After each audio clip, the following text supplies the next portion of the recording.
Today on the show, you and I discuss how your trip to the museum could save us all. Plus, the man who's suing CVS for ruining his marriage by screwing up his Viagra prescription. Can't you see? Everyone! They're here already! You're next! Let's go! Welcome to the future, where the glass is half full and you'll need new glasses, where you'll be jumping from conclusions. The past is annulled, and a new future is born! Never before in history has so much meant so little to so many. AD on the radio. So, question for you. When was the last time you went to a museum or a gallery or an art exhibition or something like that? Now, I will admit, in asking you that question, it does make me sound a little liltingly superior. When was the last time you went to a museum? Because I just went to one. I did just go to one, but let me be clear on this. I love museums, and I should go, like, all the time. There's so much out there to see and to do and to learn that I should be soaking it up at every moment. But like you, like me, like all of us, this is America in 2018. You work an awful lot, and then you get to the weekend, you go, wow, what if I just lie face down in my living room carpet and lift my head up occasionally to watch a baseball game? That seems to be about as much as I can handle, and that's fine. And that is fine. But I think it's really important. I think it's really important to get out there, to see things that make you question. Like a lot of people, I only went to a museum recently because I had family in town. And I was like, okay, what do you do with family? You go places and do stuff, and I can't expect them to lie face down in my living room carpet and watch baseball. That's not interesting for everyone. I like that. That's not good for everybody else. So I know I'll take them to a museum. And it's one of those things, you always do it with other people. Say you live in New York City. You don't necessarily go to the top of the Empire State Building all that often, but you got family in town. Statue of Liberty, Empire State Building, and you go there, and then all of a sudden you're just struck by the enormity of what these things mean, by the incredible view from the top of the Empire State Building and how it's a testament to humankind and everything that has been accomplished by it. And you go, I should do this sort of thing more often. I don't have to rely on people coming into town to do this. I should do this for the enrichment and the good of my own soul. And then, well, if you're like me, more often than not, you don't. But please, go to a museum.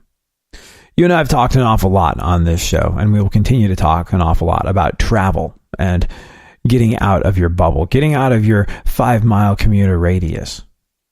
Going places and seeing things that are different than you, meeting people that are different than you, that believe different things than you. Seeing the world, seeing America, seeing the next town over. Seeing things that you don't understand is going to make the world a smaller, better place. It's really what's going to save us. But if you can't travel, and look, travel is a luxury. A fiscal luxury, sure, but really, in this day and age where you, me, all of us in America are working 24/7, 3, 4, 5 jobs to make a crust, and we just want to lie the hell down when we're done with it all. Travel is a luxury of time. It's time that we don't have to get out into the world, even if we do have the cash. We're not necessarily afforded the freedom to go do it because we're busy holding down job A, job B, and job C. And, well, you can't necessarily get out into the world the way you want to, but you can go to a museum. You can go to a place, whether it be a museum or whatever the hell it might be. I picked museum because it worked for me. You can go to a place that makes you think. You can go to a place that gets you in touch with the enormity of history and creation. You can check out exhibits that tell you, oh, it's just amazing. They tell you what people believed in the past, sometimes continue to believe in other parts of the world. A lot of things that are, well, pretty out there to you and I. Case in point, when I went to this museum not so long ago with a family that was in town, do you know what I learned? I learned about monsters and how people came to believe in monsters. Like, did you know that the skull of a mastodon, the big sort of prehistoric elephant thing, do you know that the skull of a mastodon, you can see them on display in some museums and places like that. And there was one in the monster section of this particular museum I went to. Why? Well, Back in the day, folks found mastodon skulls, which, because of their cranial composition, look like there's a ginormous eye socket in the middle of a huge skull. In the middle of this huge skull's forehead, it looks like there's an enormous eye socket. Couldn't be further from the truth, but because of the way the mastodon's head was shaped, that's what it looked like. And back in the day, when people found these skulls, when they were discovered, they gave birth to the legend of the Cyclops, the one-eyed beast that dates back to Greek and Roman mythology. I mean, you know, and I know, and we all know that there wasn't such a thing as a freaking Cyclops, but it was a belief at one point. People absolutely believed in the Cyclops. Ridiculous now, but it was deeply held for folks back in the day. You see, knowledge, information, history, learning how people came to believe the things that they believe will make you question what you are told. Oh man, also I checked out this exhibit on cannibalism. What do you know about cannibals? This was everything to me.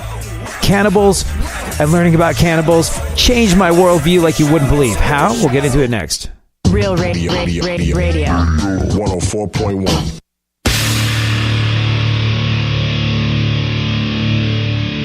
Where the left and right come together for fundamental truths. AD on the radio, on Twitter at ADSXE. So as you and I were saying, it's good to get out into the world and travel and see things you don't know, don't recognize, don't understand. Anything that's new, anything that's different, anything that makes you think and question a little bit is so important. Questions are important. And we don't necessarily all have the ability to travel to far-flung corners of the globe and meet people we've never met before. We can't all be intrepid explorers like Henry Rollins and Anthony Bourdain. But we've probably got a gallery or a museum or something like that in our neighborhood that we can go check out. And in many ways, they will make you ask similar questions.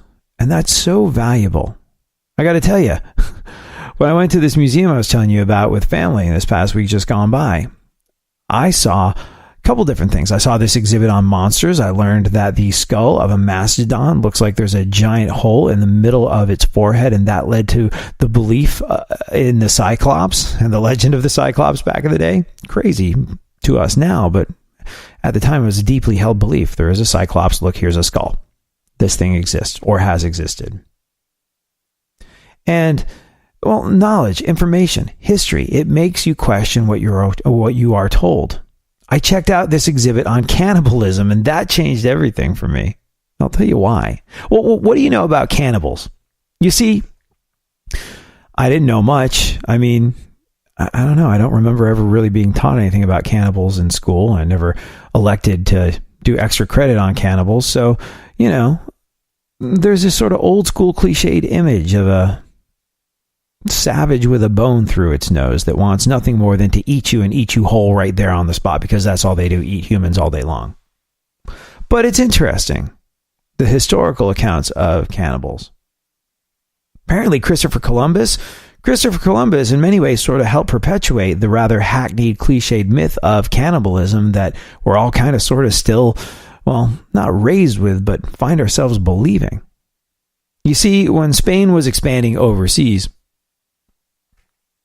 the practice of cannibalism was observed by Christopher Columbus in the Caribbean islands.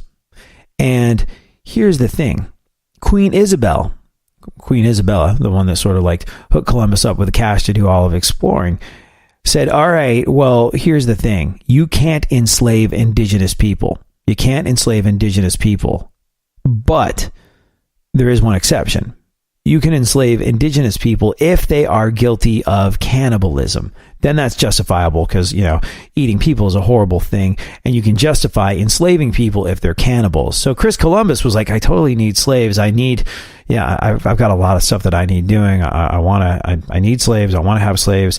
The queen said, I can't have these slaves and enslave these people. And, oh yeah, well, that person's totally a cannibal. Oh, yep, definitely saw him eating another person. Totally a cannibal. And Christopher Columbus perpetuated this myth of cannibalism among people so he could justify enslaving them. Cannibalism became the pretext for attacks on indigenous groups and the justification for Spanish conquest. And it's that, like I said, tired, hackneyed idea of what a cannibal might be that, well, still is kind of around today. Thanks, Christopher Columbus.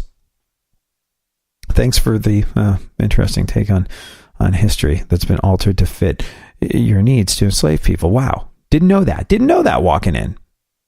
I mean, there were sort of like legends of Christopher Columbus encountering cannibals, but I didn't realize that the idea of cannibalism had been used as an excuse to enslave people. So that was interesting. I wanted to know more, so, off I go into this exhibition about cannibals. And I found out that some of the most noted cannibals were folks like, the Donner Party, a group of American pioneers who set out for California in a wagon train back in May of 1846. But sadly, there were a bunch of mishaps and mistakes. This is a story you probably know, but they spent the winter of 1846 to 1847 stuck in Sierra Nevada, snowbound, without food, without supplies. And some of the pioneers resorted on cannibalism to survive. Many instances of cannibalism were recorded during the Second World War, like during the 872-day siege of Leningrad. Reports of cannibalism began to appear in the winter of 1941 and 1942. People ate all the birds, all the rats, all the pets. The survivors lived off of those for as long as they could. But then they started eating each other and each other's corpses. In fact, Leningrad police even had to form a special division to combat cannibalism. The Australian War Crimes section of the Tokyo Tribunal collected a whole bunch of reports and testimonies that documented Japanese soldiers' acts of cannibalism among their own troops, on enemy dead, as well as on Allied prisoners of war that were still living. And then I think one of the most interesting accounts of cannibalism comes from the First Crusade.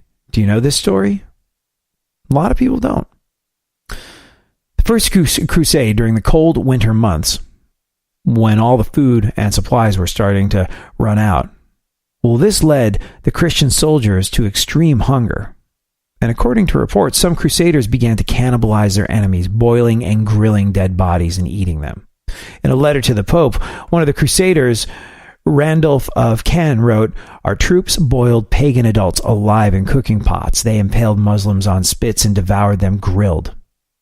Another chronicler of the Crusades, a guy called Fulcher of Chartres, wrote, "I shudder to tell that many of our people, harassed by the madness of hunger, cut pieces from the buttocks of the Saracens, which they cooked and devoured savagely by mouth."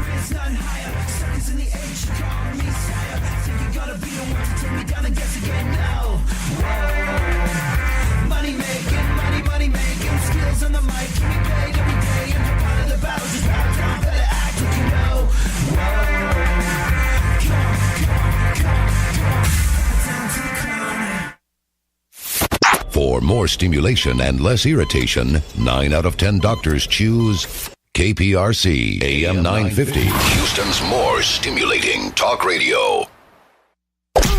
Don't get the blues, get all the news. We mean all of you guys out there in Radio Land. All aboard! He's back. AD on the radio. Give it up, yeah. Give it up, yeah. Bring this on, come on, come on. See, I promise you, the idea was not to come in and do a whole show today about people eating other people. You and I have been talking about cannibalism for a long time, and that's not the point. I mean, some of it's fascinating stuff, but the thing is, it all came from an offhanded trip one afternoon at the museum, and all this information that my brain absorbed because I casually wandered into an exhibit, because I had some family come over, because you got to do something with family, so you go do things that you should do anyway, like go to museums, see things that are pretty and nice to look at, and do activities. I just happened to wander into an exhibit on cannibalism. That same sort of morbid curiosity that makes you watch a horror movie made me go, people eating other people? Sure, I'll have a look at some of that. And all of a sudden, I'm finding out things that I'd never even considered, because, well, why would you, unless it was your job or your college major to think about these things and study these things? I learned that, well, Christopher Columbus used cannibalism as a pretext to enslave people back in the day.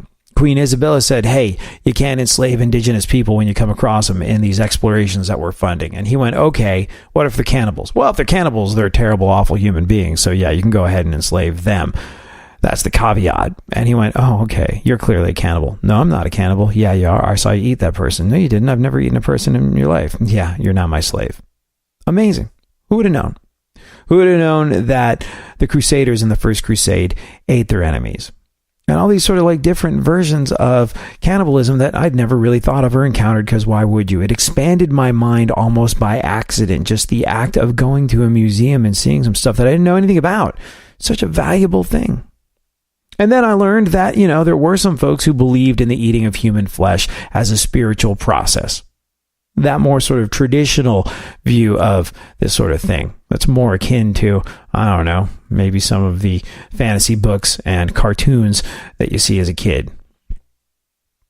There were folks that believed in the eating of human flesh as a spiritual process by which you completely and totally vanquish your enemies.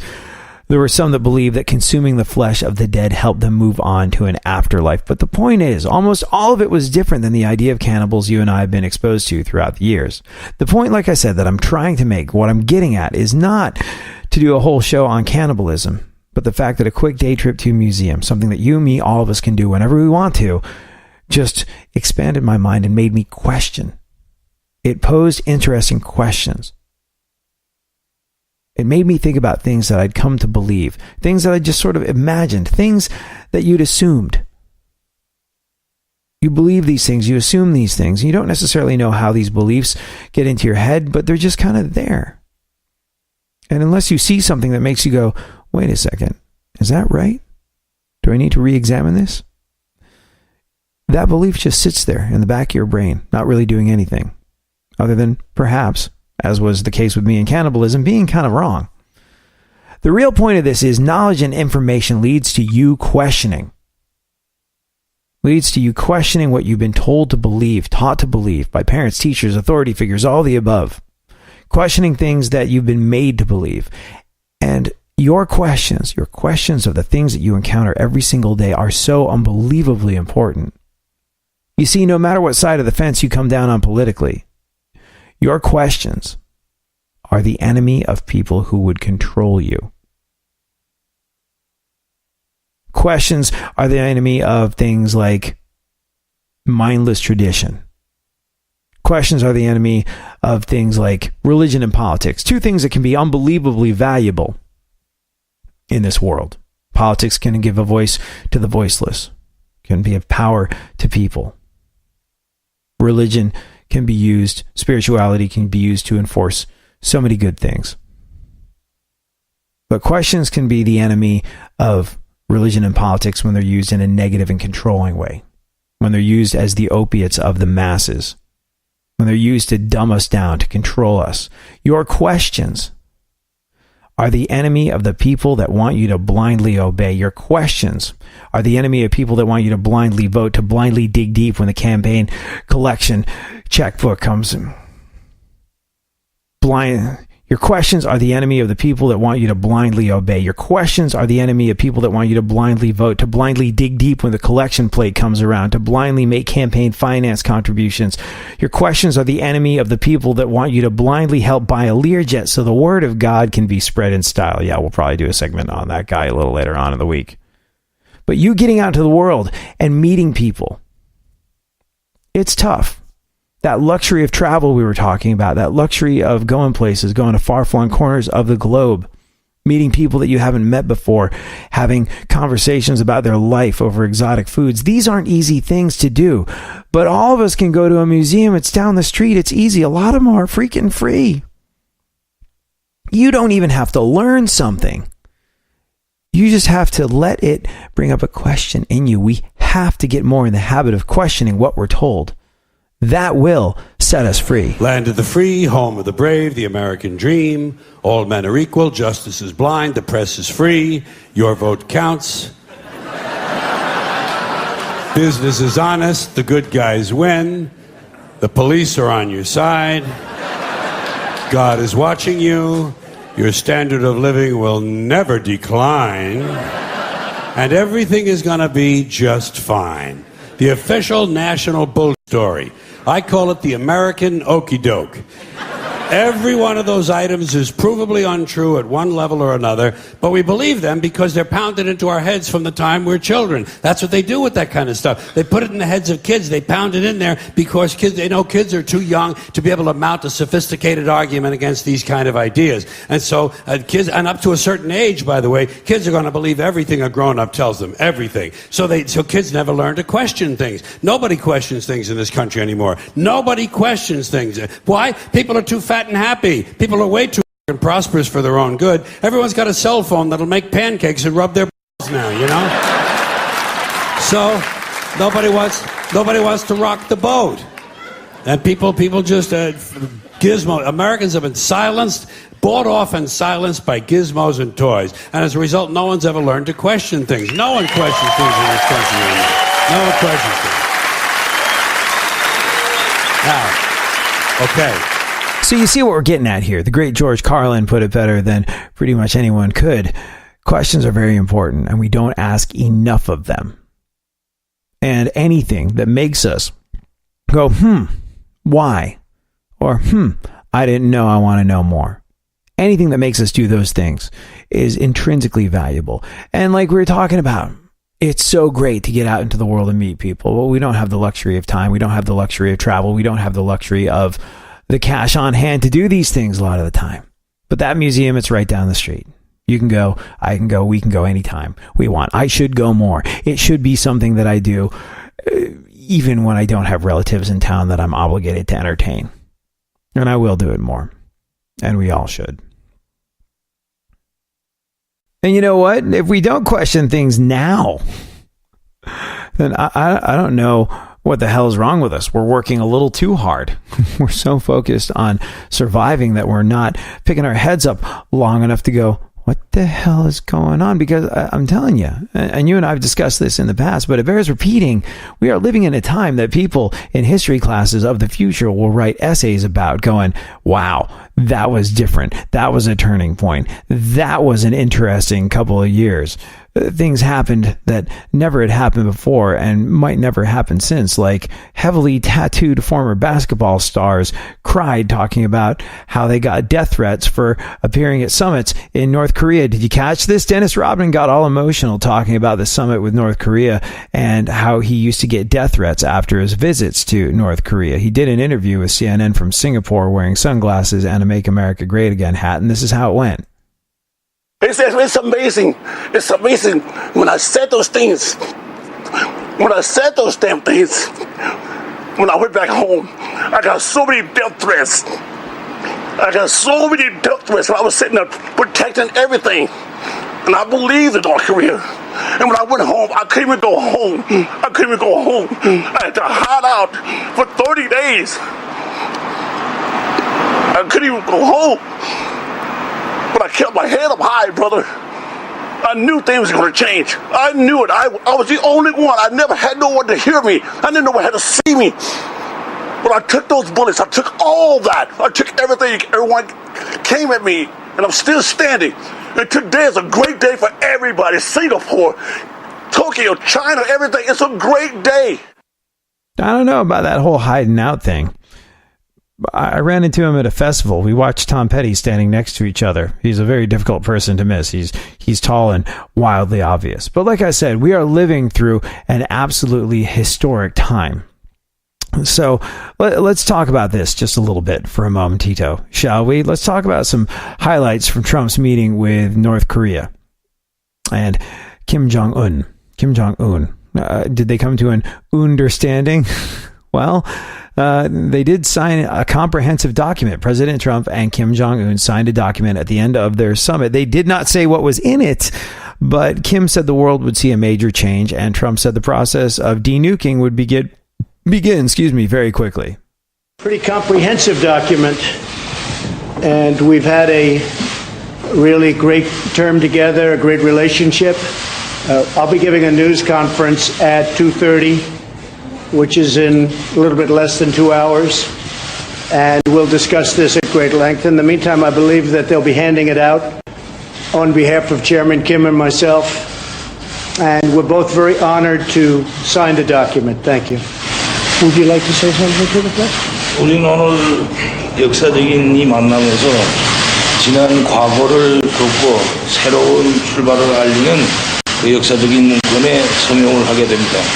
Today, we had a historic meeting and decided to leave the past behind, and we are about to sign a historic document.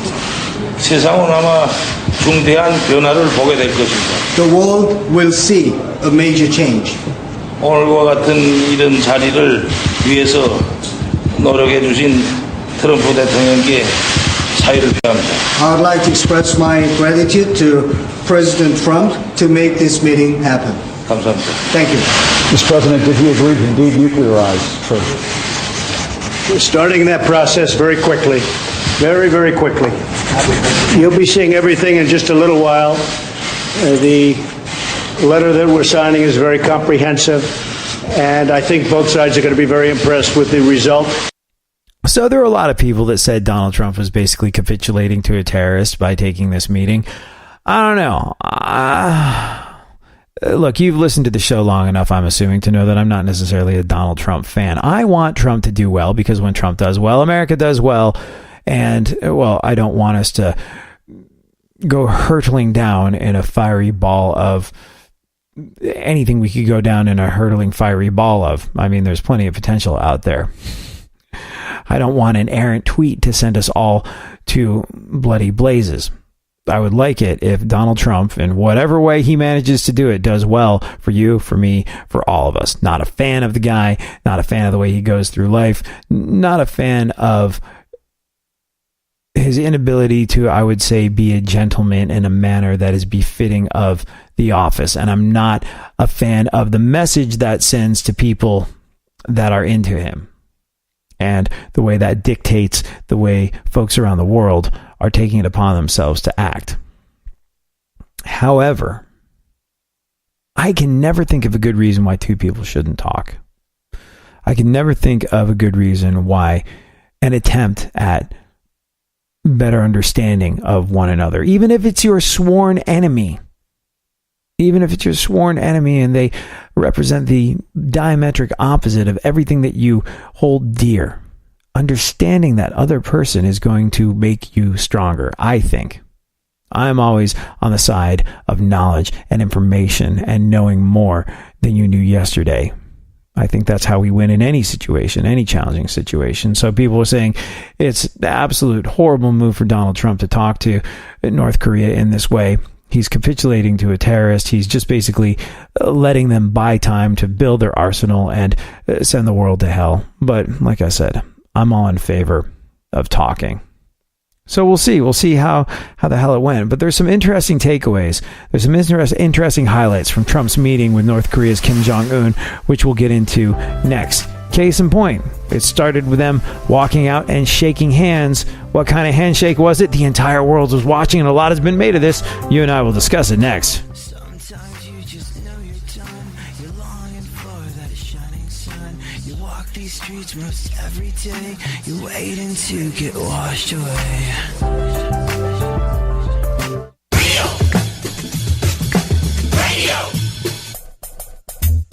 Radio.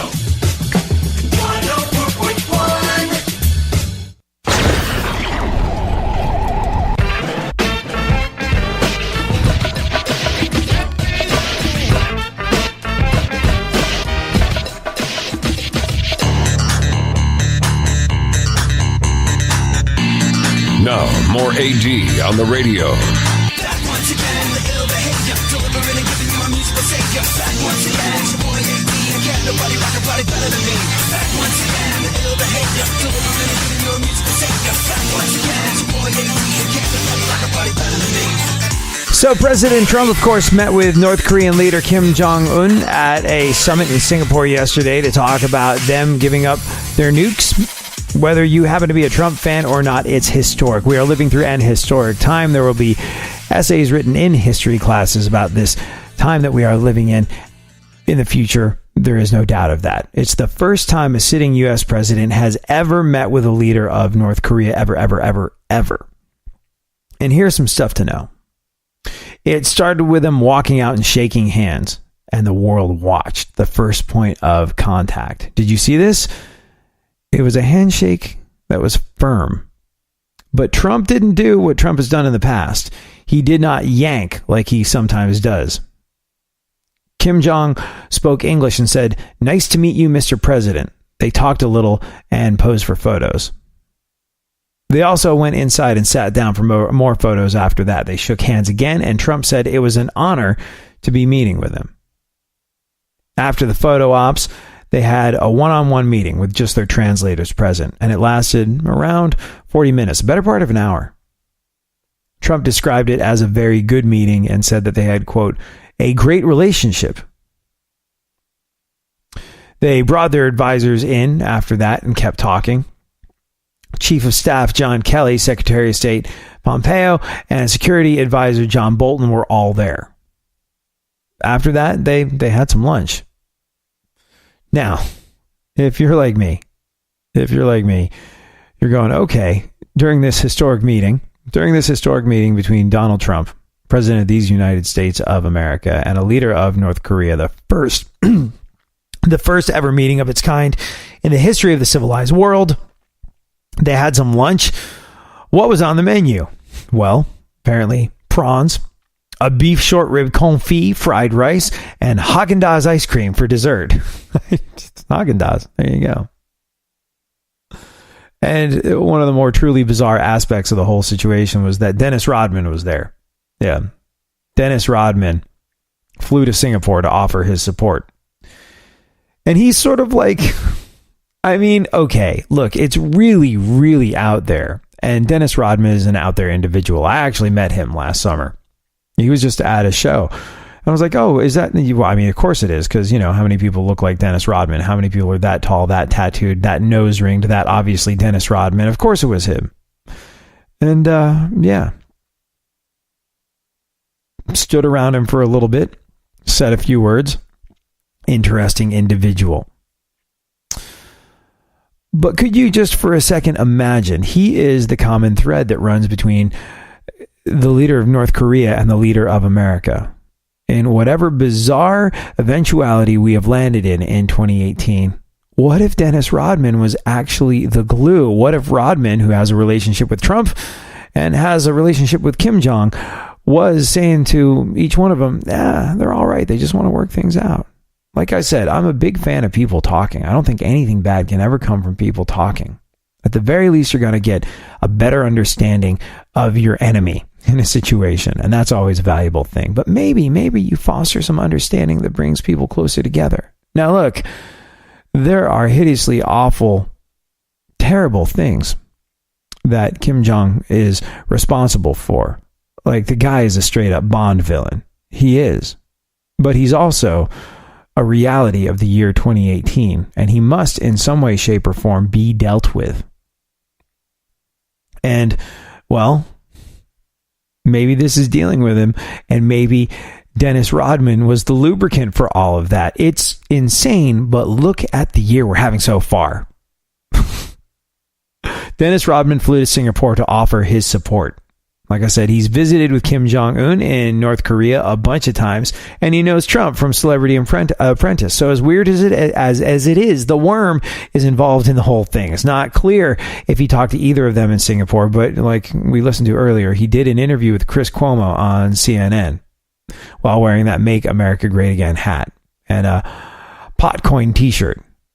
By the way, I don't know if you're familiar with Potcoin, but the entirety of the world is going to be, because this will be one of the most viewed interviews literally all over the globe. Potcoin is something that Dennis Rodman is involved in. I don't know if he's a paid spokesperson for it or if he owns a little bit of it, but Potcoin is a cryptocurrency for what? For legalized weed. Yeah, so that's part of our global political process. That's part of the global political process that has us teetering on the brink of Armageddon. Or maybe walking back from the brink of Armageddon. But one of the key fixtures in 2018's equivalent of the Cuban Missile Crisis was Dennis Rodman wearing a Potcoin cryptocurrency shirt for legalized weed. Yeah. Let's just let that one sink in for a momentito, shall we? Anyways, yeah, he got super emotional about the whole thing. We listened to the interview. He started crying. He's saying that he was scared for his life because he was getting death threats. And I genuinely believe the guy got death threats. 100%.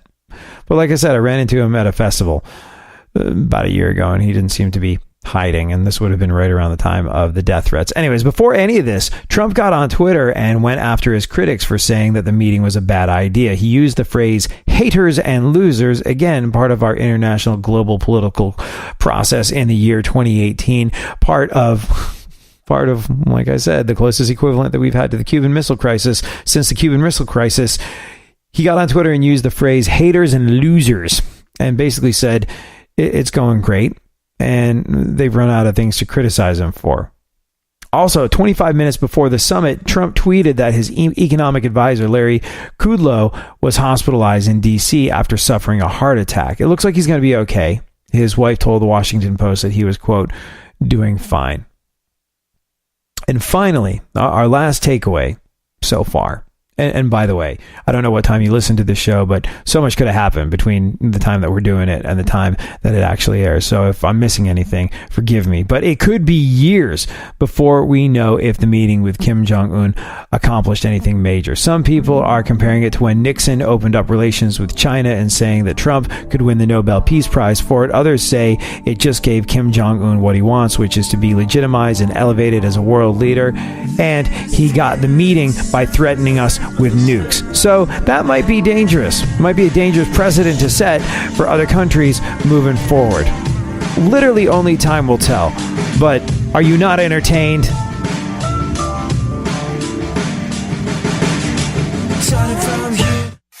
Leave the stimulation to the professionals. Everyone is so smart. KPRC, more stimulating talk radio. There's something happening here, and you should know what it is. The dumbing up of America. Now, more AD on the radio. So a little later on in the show, you and I will discuss the man who is suing CBS for ruining his marriage.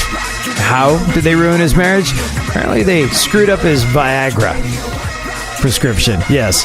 The man suing CBS because they made a mistake with his Viagra prescription, thereby ending his marriage. How did this all work out? Does his case really have a leg to stand on? We'll get into it after we check out the news.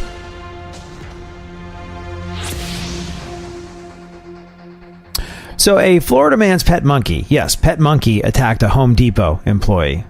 I don't know if it's been your experience, but whenever I go into a Lowe's or a Home Depot or any one of those types of stores to get a hammer or whatever the hell it is I need, I find they tend to be very pet friendly. They always let Millhouse come in and hang out with me. Oftentimes they offer him treats. It's cool. So I guess they extend the same pet courtesy to folks with monkey companions. And in this case, it didn't pay off. Florida man's pet monkey attacked a Home Depot employee. Really messed him up too. Ugh, nice job, dude. You finally find someone at Home Depot to help you and your monkey bites them. Ugh. Hey, what happens? What happens in these situations? Maybe somebody who works in the legal field or human resources could answer this question. You can tweet me at ADSXE. What happens in a situation where someone gets attacked by a pet monkey in a retail store? Is there some kind of workers' compensation, maybe some sort of insurance policy that you can claim against, some sort of monkey back guarantee? You're welcome. It's all downhill from there. There's a rumor that David and Victoria Beckham are getting a divorce. Yes, David and Victoria Beckham are rumored to be getting a divorce. The man who is arguably the greatest soccer player on the face of the planet that has ever lived and a former Spice Girl might not make it. There you go. And in other soccer news that you might find interesting, that's actually it. President Trump, as we discussed earlier, met with Kim Jong-un in Singapore. The big winner from this meeting, well, among others, Singapore's KFC franchise owners. Mitt Romney has made a prediction about the election in 2020. A lot of people wondering, will Donald Trump go another term? Will he bow out? There's a lot of folks that think Donald Trump might not be in it for another term. He might be in it to sort of really shake things up for 4 years, secure his spot in the history books, and then rather than risk the idea of a loss go, you know what? I've done all I can. I was the greatest, most memorable president in the history of great and memorable presidents, and from here on in, you're on your own. You figure it out. I'm out. There's some thinking that he might do that. But Mitt Romney has gone on the record saying Donald Trump will win in 2020. Mitt Romney said Donald Trump will win in 2020. Then his eyes grew dim, and a technician had to reboot him, so we're not entirely sure if he's correct. Mitt Romney also said he would win. He did not. So we'll wait and see. President Obama doing his very best to prove Mitt Romney wrong. President Obama is apparently holding meetings with 2020 Democratic presidential prospects, basically sort of coaching them, going, all right, this is how you're going to get this done. President Obama holding meetings with 2020 Democratic presidential prospects. Actually, I think they're more like prayer vigils than meetings, but you get the idea. Hey, have you ever wondered what the secret to a long and healthy life might be? Well, it might be being a prince. The royal family just celebrated the 97th birthday of Prince Philip. Yeah, 97th birthday of Prince Philip. Now, why did he make it to the year 97? I mean, that's old by anybody's standards. He credited his longevity to a couple things. 1, eating healthy. 2, getting frequent checkups. And 3, I would imagine, never ever having to work a day in his life. That couldn't hurt. It's a very relaxing way to make your way in the world. I would imagine most royals would recommend it. Video has surfaced of Louis Farrakhan likening Jewish people to Satan. Yeah, video surfaced of Louis Farrakhan likening Jewish people to Satan. Critics are shocked and appalled. Right. Yeah. Well, the speech is easily the most anti-Semitic statement made by Louis Farrakhan in, well, the last 5 minutes anyway. Why is this surprising to people? I don't know why he kind of sort of gets a pass on this stuff. He says the most incredibly anti-Semitic things, and he says them like they're okay. And it's just, well, it's straight up not. Racism, anti-Semitism, any kind of ism, any kind of thing that seeks to separate us and subjugate another people, diminish another people, no matter who they are, is not okay. And for some reason, Farrakhan gets a pass on this stuff. I don't know why. The folks over at IHOP revealed yesterday that the B in their name change to IHOB stands for burger. Yes, International House of Burger. The name change is temporary, though. So it's basically a massive publicity stunt. Name change is temporary. Just like the gastrointestinal distress that I experienced after eating there. IHOP says they're now taking their burgers as seriously as their pancakes. Cool. Can't wait to now not go there and not eat their burgers as well. On Kim Kardashian's recommendation, President Trump commuted the life sentence of Alice Marie Johnson. However, he still hasn't taken a recommendation when it comes to using a less clown-like foundation, so there's that. In a TV interview, Kellyanne Conway called President Trump Commander-in-Chief, which, well, would explain the yellow hair, I suppose. In a call with Canadian Prime Minister Trudeau, President Trump asked, "Didn't you guys burn down the White House?" Of course, the British burned it down in 1812. It wasn't the Canadians. But then, this is also coming from a guy who I think believes that the Great Depression ended after the introduction of Prozac. So you, me, all of us, we all know that drunk driving is a hideously awful, terrible, unforgivable thing to do, but that did not stop one superstar movie actor type from getting popped for driving drunk this past weekend just gone by. Did you see who this was? Vince Vaughn. Yeah, Vince Vaughn was busted for DUI in a Los Angeles suburb on Sunday morning, I think it was. Yeah. How'd they catch him? Well, I believe the arresting officer who pulled Vince Vaughn over just held up a breathalyzer and said, "Make like your last 14 movies and blow." Justify. Oh man, this is big sporting news. Justify, the horse, won the Triple Crown. Some people are calling it the biggest sporting news of the month. Justify won the Triple Crown. When asked if he thought there was a chance of him losing, Justify simply replied, "Nay." And he did so with unbridled enthusiasm. You know, it must be nice to be a horse that's a Triple Crown winner, only because you know that after your racing days are over, you're going to be financially stable. And we all know that's the main thing. Sorry, too many horse puns? Do I need to rein it in? I should think more about this stuff in the future as opposed to doing them on the spur of the moment. All right. right, back to the news. I'm done fooling around. President Trump says he might invite Kim Jong-un to Mar-a-Lago to play golf.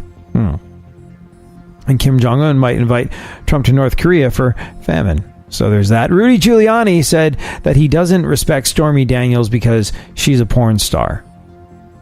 Well, yeah. But in response, I believe Stormy Daniels said that she doesn't respect Rudy Giuliani because she heard him speak. I got to tell you, I was one of those people that was all about Giuliani becoming president. I thought he was the man for the gig.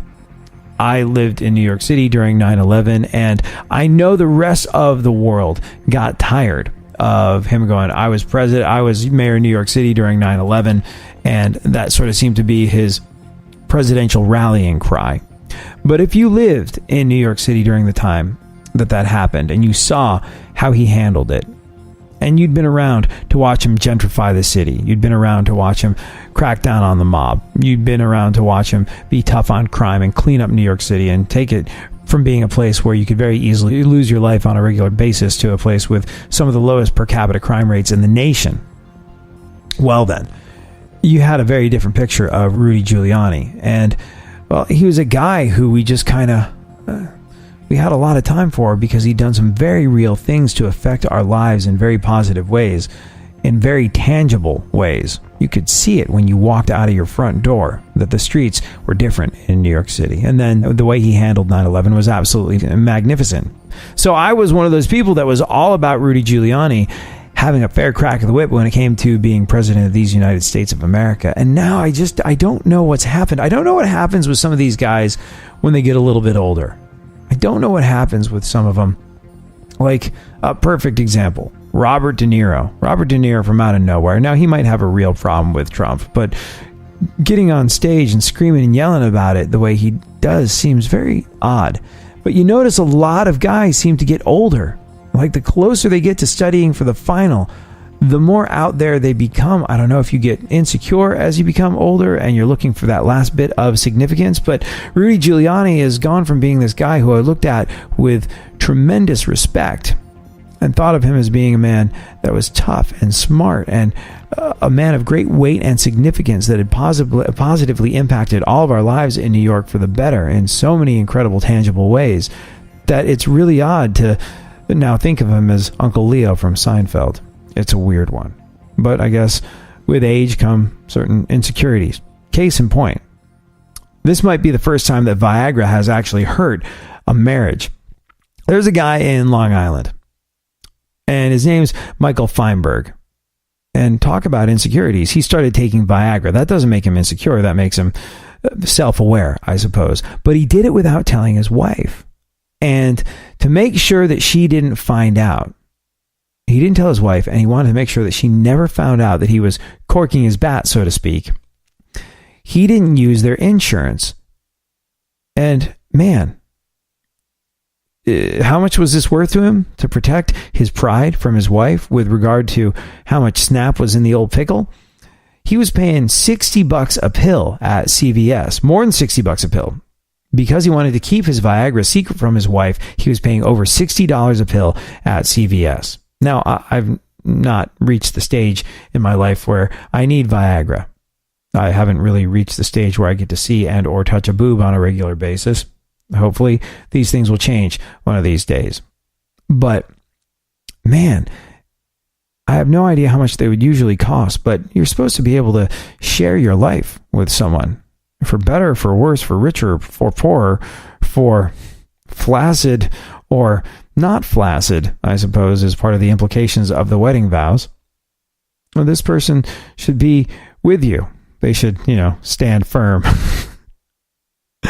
And the fact that he had to sneak around behind his wife's back, pay over $60 a pill at CVS because he didn't want to use their insurance because he didn't want her knowing, well, it makes me feel bad for the guy, quite frankly. I don't know who he is, what type of person he is, but it makes me feel bad for the guy that's how his marriage is. And that's the sort of, I guess, shame that he had to deal with. Now, I might be talking out of school. I might get a little bit older and things might not start work in the way that they're supposed to work. Blood might not flow to the places I need it to flow in these situations, and I might wind up feeling very insecure and not want the person I'm with to know that I am, like I said, corking the old bat. But it seems sad to me and wrong that he wasn't able to be honest and upfront with his wife. I mean, years ago, before the advent of Viagra, and what was it, the late 90s, something like that, it would have just been game over. There would not have been that option even. And they live in a day and age where medically induced situations south of the equator allows the love life to last much longer than it would have in the past. So it seems sad that he couldn't talk to her about it. Anyways, for a few days, he was filling his prescription, and his wife called CVS to check on one of her prescriptions, and the employee there mentioned Michael's Viagra to her. Michael said that this has caused his marriage to, quote, break down. And so now he's suing CVS for violating his privacy. He didn't specify how much money he's looking for in the lawsuit, but I kind of hope he wins because, well, privacy is privacy. And it doesn't sound like he's catching too many breaks in his home life.